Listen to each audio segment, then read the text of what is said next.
வணக்கம் நண்பர்களே. ஒரு 20 நாளைக்கு முன்னாடி நம்ம நட்டு வச்ச புதினா செடி எப்படி வந்துருச்சுன்னு பாருங்கள். ஒரு குழிக்கு 3 குச்சி உண்ணோம். இந்த பாருங்கள் ஃப்ரெண்ட்ஸ், 3 குச்சி உண்ணோம்ல, இந்த எப்படி முளைச்சிருக்குன்னு பாருங்கள். ஒரு குச்சி பட்டு போச்சு. இதை இனிமேல் நம்ம பிடுங்கி போட்டுடலாம்.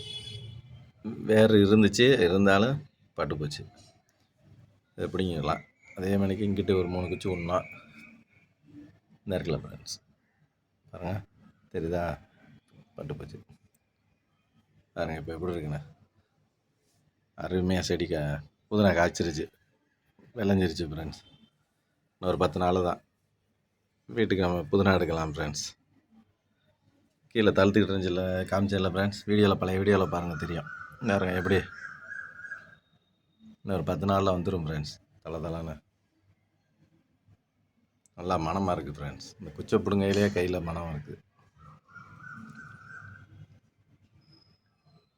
வீட்டில் புதினா வளர்க்கணும்னு நினச்சிங்கன்னா, வாங்கிட்டு வந்த குச்சியில் கொஞ்சம் திடமான குச்சியாக எடுத்து தண்ணியில் ஊற வச்சு 1 வாரம் கழித்து எடுத்து நடுங்க. அருமையாக வரும் ஃப்ரெண்ட்ஸ். 20 நாளில் வந்துருச்சு நம்மகிட்ட.